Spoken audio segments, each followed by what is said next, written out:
सर्वांना जय जिजाऊ जय शिवराय.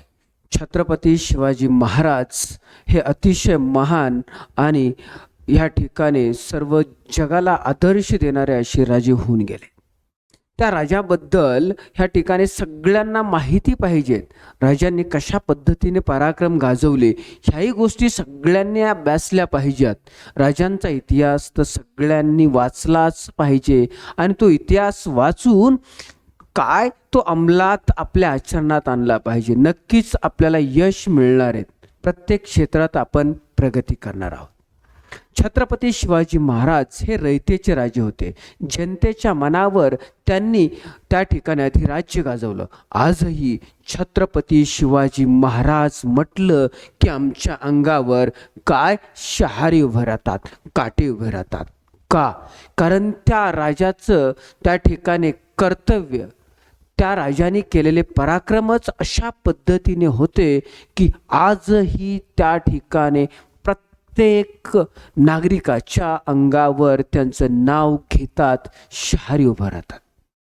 खरोखर अतिशय भयंकर असणारा तो काळ, ज्या काळामध्ये संपूर्ण देशावर मोगलशाही, निजामशाही, आदिलशाही यांचं राज्य होतं. ह्या भारतातील प्रत्येक महिलावर अत्याचार, अन्याय त्या ठिकाणी होत होते.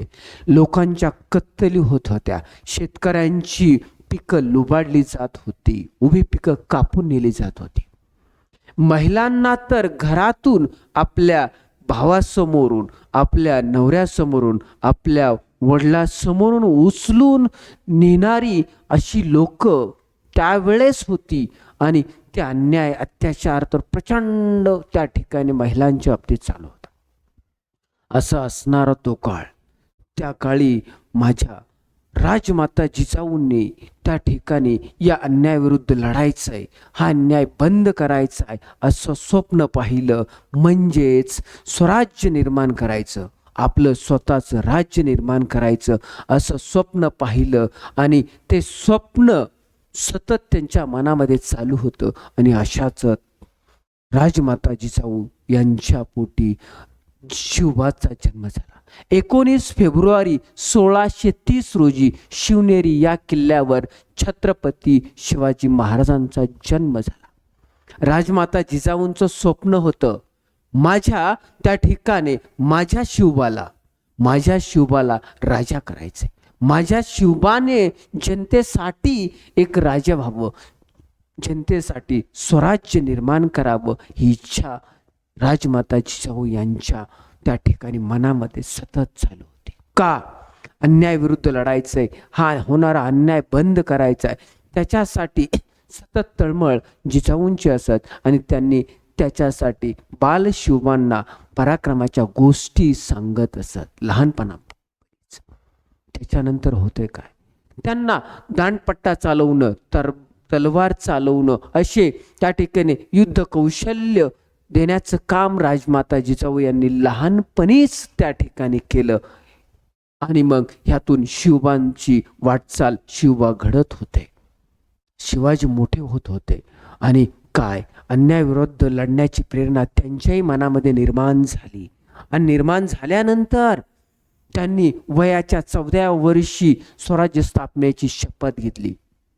ज्या वयात कुणाला काही समजत नाही, ज्या वय खेळायचं असतं, बागडायचं असतं, उड्या मारायचं असतं, हट्ट करण्याचं असतं, त्या वयात शिवाजी राजांनी स्वराज्य स्थापनेची प्रतिज्ञा घेतली. रायरेश्वराच्या मंदिरामध्ये आपल्यासोबत आपले सवंगडी काही गोळा केली.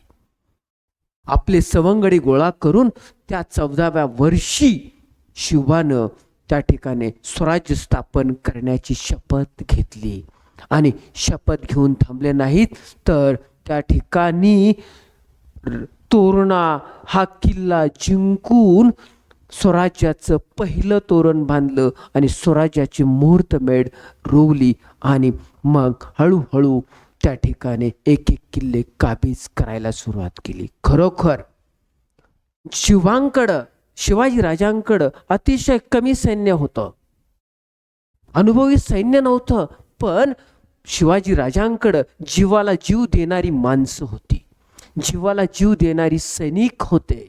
म्हणून एक कमी सैनिकामध्ये एवढं स्वराज्य निर्माण करण्याचं स्वप्न त्या ठिकाणी पूर्ण झालं, साकार झालं. कारण जीवाला जीव देणारी माणसं शिवांकडं होतं. का? कारण शिवाजी राजे सुद्धा आपल्या सैनिकांना, आपल्या सवंगड्यांना ह्या ठिकाणी अतिशय प्रेम लावत असत. शिवांचा आपल्या सवंगड्यावर विश्वास होता आणि तेवढाच विश्वास आपल्या सैनिकांचा, आपल्या सवंगड्यांचा, प्रजेचा सुद्धा शिवाजी राजांवर होता.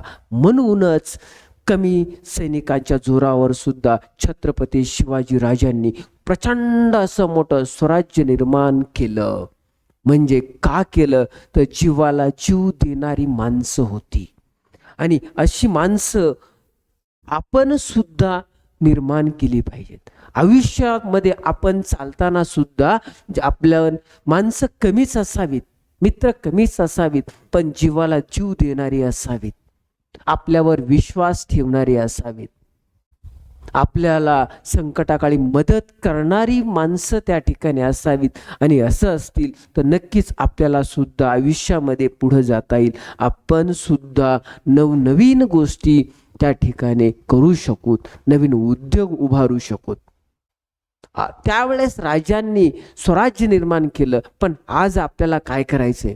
आपण ज्या क्षेत्रात जाऊ त्या क्षेत्रात आपल्याला प्रगती करायची, उंचावर जायचंय, शिखरावर जायचंय, उद्योगधंदे उभा करणं, हे म्हणजे आजचं स्वराज्य, आजचं राज्य. उद्योगधंदे उभारून आपल्या देशाची प्रगती करायची, आपली प्रगती करायची, आपल्या परिसरामध्ये रोजगार निर्माण करणं म्हणजेच त्या ठिकाणी आज प्रगती करणं, हे लक्षात ठेवलं पाहिजे. व्यवस्थापनाच्या बाबतीत छत्रपती शिवाजी महाराज कडक शिस्तीचे होते. त्यांचं मॅनेजमेंट अतिशय परफेक्ट होतं. प्रत्येक गोष्टीमध्ये मॅनेजमेंट ते करत असत. म्हणून कमी सैनिकाच्या जोरावर ते प्रत्येक लढाया जिंकत गेले आणि आपलं स्वराज्याचा विस्तार त्या ठिकाणी करत गेले. आपल्या साम्राज्यामधील, आपल्या राज्यातील प्रत्येक नागरिकांची काळजी ते घेत असत. आणि हे घेण्यासाठी त्यांनी अष्टप्रधान मंडळाची स्थापना केली. अष्टप्रधान मंडळाची स्थापना केली का? कामाचं विकेंद्रीकरण ज्यावेळेस आपण करत असतो त्यावेळेस होणारं काम अतिशय परफेक्ट होत असतं. नाहीतर प्रत्येक काम मीच करेल जर असं मानलं तर आपल्याला तास असतात कामासाठी 24च. त्या 24 तासामध्ये आपण सगळे कामं कधीच करू शकत नाहीत. म्हणून कामाचं विकेंद्रीकरण करणं आवश्यक आहे. प्रत्येक विभाग पाडणं आवश्यक आहे. आपल्या बघा मंत्रिमंडळात सुद्धा, आपलं जे राज्य मंत्रिमंडळ आहे त्या मंत्रिमंडळात सुद्धा वेगवेगळे मंत्री आहेत का?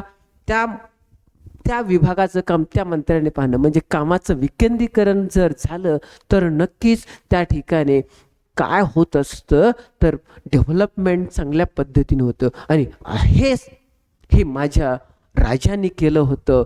अष्टप्रधान मंत्रिमंडळाची स्थापना करून कामाचं विकेंद्रीकरण केलं होतं. आणि म्हणूनच स्वराज्याचा कारभार अतिशय व्यवस्थित चालत होता. आणि संपूर्ण मंत्रिमंडळावर राजांचं बारकाईने लक्ष असत.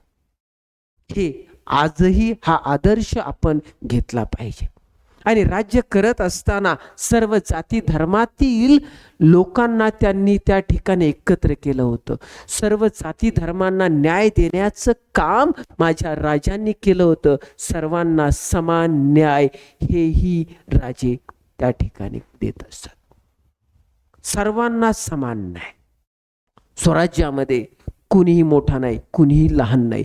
सरदारांना जो न्याय असेल तोच सामान्य जनतेला असेल, तोच राजांना सुद्धा तोच नियम लागू असत. म्हणजे सर्वांना समान न्याय राजे देत असत.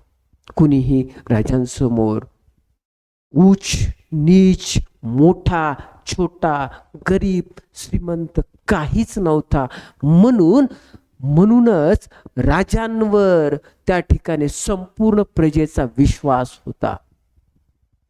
तेवढं प्रेम त्या ठिकाणी होतं. आणि छत्रपती शिवाजी महाराजांचं सुद्धा प्रजेवर अतोनात प्रेम होतं. प्रजेला थोडीही इजा होऊ न देणं, प्रजेचं नुकसान होऊ न देणं हे सतत राजे करत असत. म्हणजे स्वराज्यातील सर्वांसाठी नियम सारखेच होते.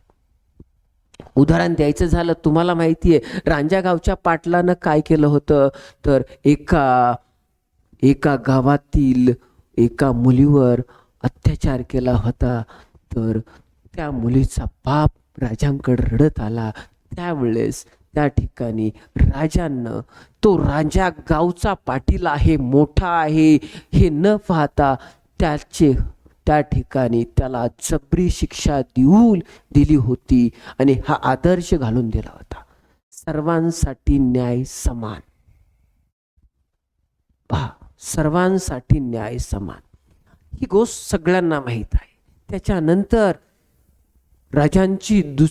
राजांच्या किल्ल्यांचे रात्री दरवाजे बंद होत असत. का? शत्रूनं त्या ठिकाणी स्वराज्यावर आक्रमण करून किल्ल्यामध्ये प्रवेश करू नये ह्यासाठी रात्रीच्या वेळीत 8-9 वाजता किल्ल्याची दरवाजे, म्हणजे दिवस मावळल्यानंतर काही वेळात किल्ल्याची दरवाजे बंद होत असत आणि नंतर ते पहाटे सकाळीच उघडत असत. असाच एक किस्सा, सर्वांसाठी समान न्याय जो राजांनाही लागू होतो तोच. राजे एकदा मोहिमेवर गेले होते. मोहिमेवर गेल्यानंतर मोहिमेवर परतून ते त्या ठिकाणी किल्ल्याच्या जवळ आले. किल्ल्याजवळ आल्यानंतर होतं काय, तर पाहताच त्या ठिकाणी दिवस मावळला होता. किल्ल्याची दरवाजे बंद झाली होती. राजे आलेत, किल्ल्याच्या दरवाजापाशी थांबलेत. राजांसोबत काही सैन्य होतं. त्यावेळेस त्या सैनिकांना आदेश केला की किल्ल्यातील आतल्या सैनिकांना की छत्रपती शिवाजी महाराज ह्या ठिकाणी आलेत आणि तुम्ही किल्ल्याचा दरवाजा उघडा. पण आतून आवाज आला की किल्ल्याचे दरवाजे आता सकाळीच उघडले जातील, कारण राजाचा नियम आहे. राजांचा सक्त आदेश असतो की किल्ल्याचे दरवाजे एकदा बंद केल्यानंतर ते उद्या सकाळीच त्या ठिकाणी उघडण्यात यावेत. आणि अशा पद्धतीने आतल्या सैनिकांनी बाहेरच्या सैनिकांना सांगितलं की किल्ल्याचे दरवाजे आत्ता उघडले जाणार नाहीत, सकाळ उघडले जाणार आहेत. बाहेरून परत आवाज आला, छत्रपती शिवाजी महाराज स्वतः आहेत, किल्ल्याचे दरवाजे उघडा. आतून पुन्हा आवाज आला की किल्ल्याचे दरवाजे सकाळीच उघडले जातील, आणि जेणेकरून राजांच्या संरक्षणासाठी बाहेरील सैन्य तुम्हाला त्या ठिकाणी दिले जातील, पण किल्ल्याचे दरवाजे सकाळीच उघडले जातील. आणि काय, किल्ल्याचे दरवाजे उघडले गेले नाहीत. पहाट झाल्यानंतर किल्ल्याचे दरवाजे उघडले गेले. छत्रपती शिवाजीराजे रात्रभर बाहेर होते. आणि काय, किल्ल्याचे दरवाजे उघडले असतात, राजे आतमध्ये प्रवेश करतात. किल्ल्याच्या आतमध्ये प्रवेश केल्यानंतर थोड्या वेळाने दरबार भरला जातो. दरबार भरल्यानंतर राजांनी ज्यांनी दरवाजे उघडले नाहीत त्यांना बोलवण्याचा आदेश दिला. सरदार गेले काही आणि त्यांना सांगितलं की रात्री तुम्ही किल्ल्यांचे दरवाजे उघडले नाहीयेत, राजांचा आदेश पाळला नाही, आता तुम्हाला जबर शिक्षा होणार. आणि खरोखर ते ज्यांनी किल्ल्याचा दरवाजा उघडला नाही तेही खूप घाबरले. त्यांना वाटलं की आता आपली गय केली जाणार नाही. त्यांना त्या ठिकाणी त्या सैनिकांना घेऊन दरबारात आले. दरबारात आल्यानंतर राजे समोर होते आणि ज्यांनी दरवाजा उघडला नाही तेही सैनिक समोर होते. राजे त्यांच्याकडे पाहतायत. त्यांनी नजरा खाली टाकल्या. त्यांना वाटलं आता मामाला शिक्षा होणार. आणि काय विशेष, तर राजांनी त्यांना शिक्षा न करता त्यांना नजरांना भेट देऊन त्यांना बक्षीस दिलं. का बक्षीस दिलं असेल? कारण जो नियम राजांनी केला होता की रात्री एकदा दरवाजे बंद झाल्यानंतर ते उघडायचे नाही, तो नियम त्यांनी पाळला होता. स्वतः राजे असतील तरी नियम पाळला होता. आणि मग राजाने त्यांना बक्षीस दिलं आणि सांगितलं, तुम्ही तुमचं कर्तव्य चोख पार पाडलाय. स्वतः मी जरी असलो तर माझ्यासाठी तोच नियम लागू झाला पाहिजे आणि हा नियम तुम्ही पाळलाय म्हणून तुम्हाला ह्या ठिकाणी बक्षीस देण्यात आहेत. आणि जे घाबरलेले सैनिक खरोखर आनंदित झाले. हा नियम, सर्वांसाठी समान नियम हे राजे त्या ठिकाणी काय करत असत, पाळत असत. आणि म्हणूनच प्रत्येक मावळ्यांच्या मनामध्ये होतं स्वराज्य हे माझं आहे, माझं त्या ठिकाणी राज्य आहे. ह्याच्यामुळे ह्या गोष्टी होत होत्या. कारण का होत होतं येते लक्षात? का ह्या सगळ्या गोष्टी का होत होत्या? कारण सर्वांसाठी समान नियम, जाती व्यवस्था सर्वांसाठी सारखी होती.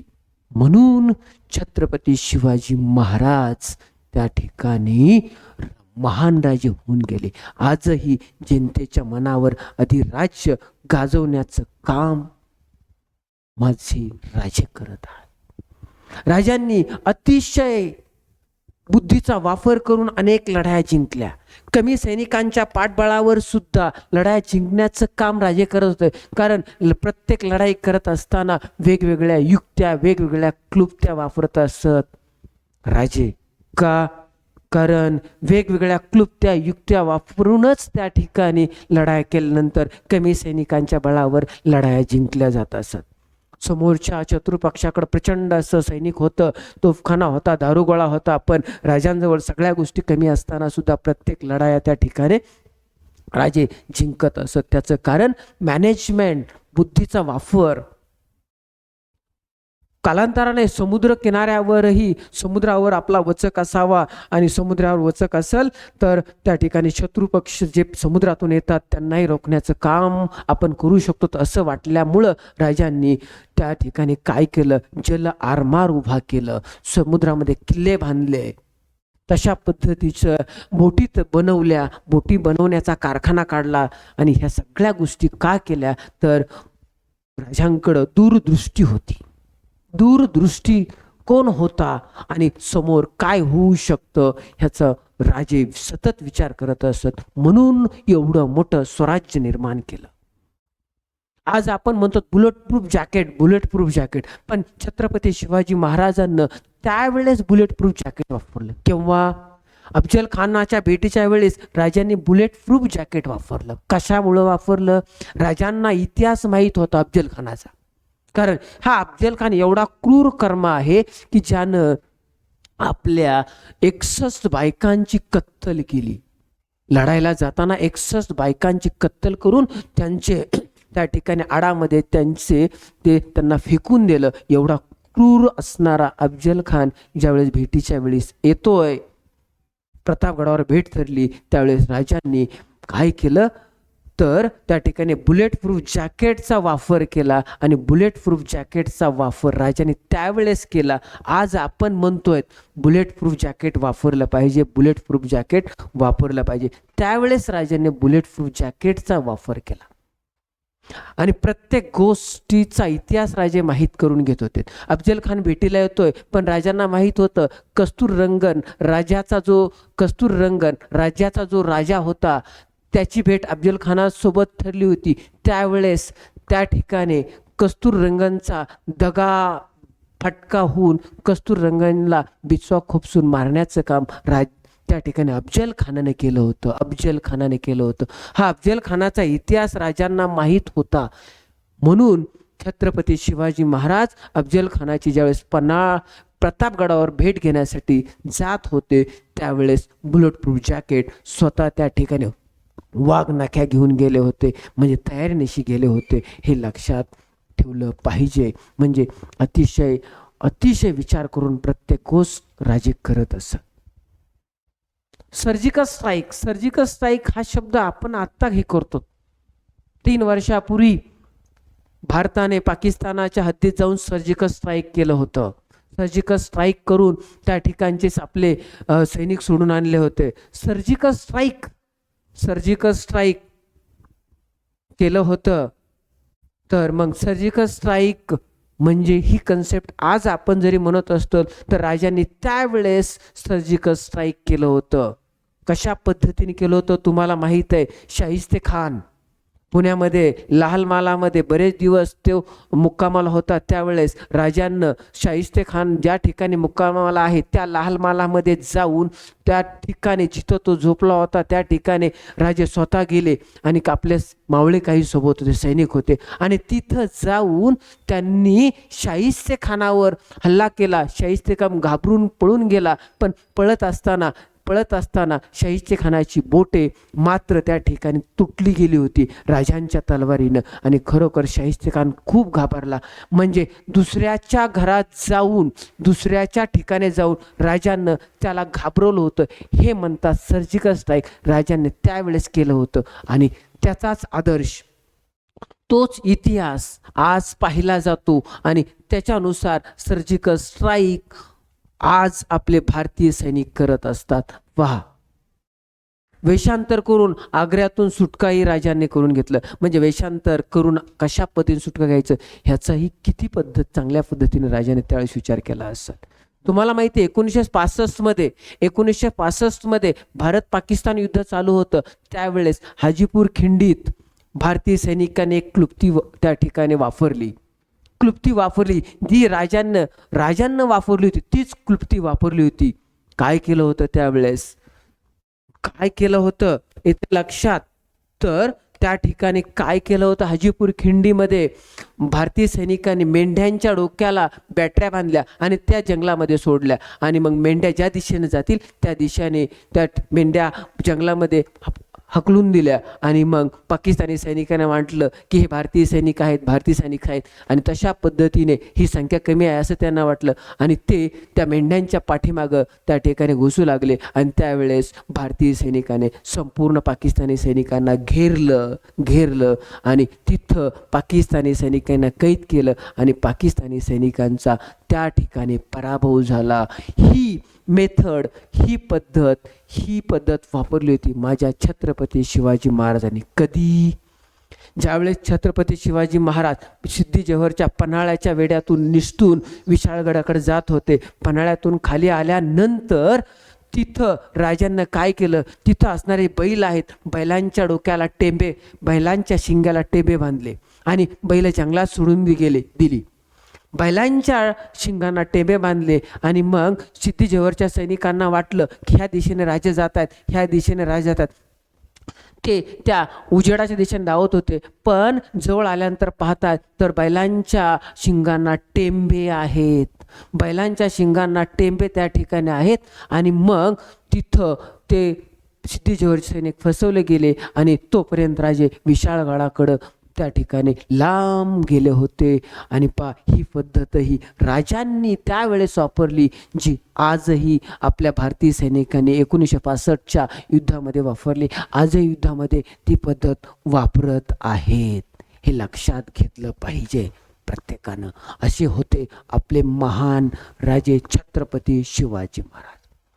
छत्रपती शिवाजी महाराज प्रत्येक गोष्टीचं व्यवस्थित बारकाईनं ऑब्झर्वेशन करत, ते आपल्या सैनिकांना सांगत, झोपताना तंबूतील दिवे विझवत जा, कारण एखादा त्या ठिकाणी उंदीर येऊन दिव्यातील वात घेऊन जाऊन त्या ठिकाणी शेतकऱ्यांच्या एखाद्या गंजीला आग लागेल, ती गोष्ट होऊ नये ह्याच्यासाठी शिवाजी महाराज त्या ठिकाणी अशा पद्धतीने वागत होते.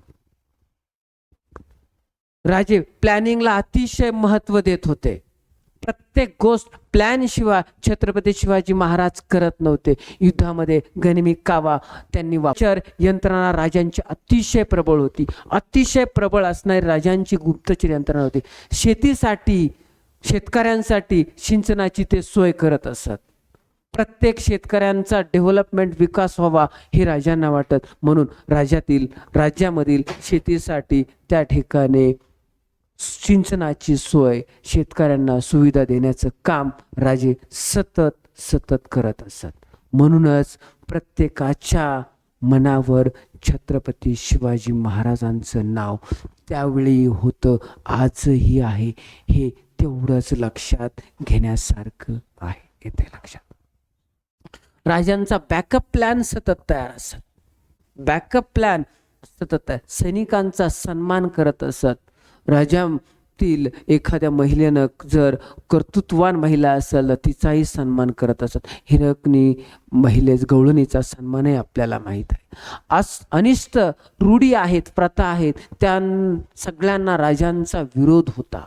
सतीची चाल प्रथा बंद करण्यासाठी राजांनी त्या ठिकाणी पुढाकार घेतला. सतीची चाल बंद करण्यासाठीचे प्रयत्न छत्रपती शिवाजी महाराजांनी केली.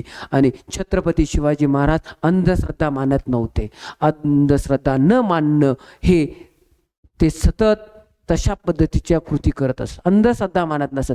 कारण का आपण आजही अमावस्येला त्या ठिकाणी अशुभ मानतो, पण छत्रपती शिवाजी महाराजांना सर्वात जास्त लढाई ह्या अमावस्या दिवशी काळोख्या रात्री जिंकल्या.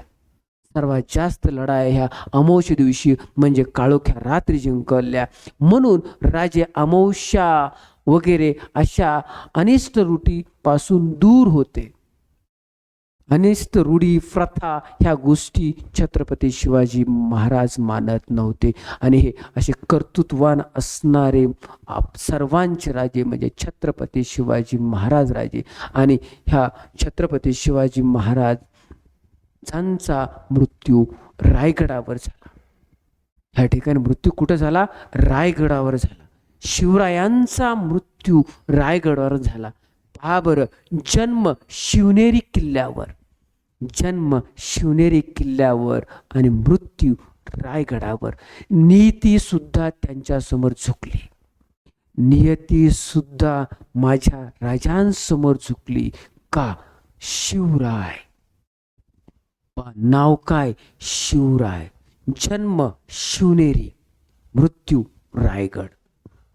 दोन्ही किल्ल्यातले पहिले 2 अक्षर घ्या, शिवराय. शिवराय पा.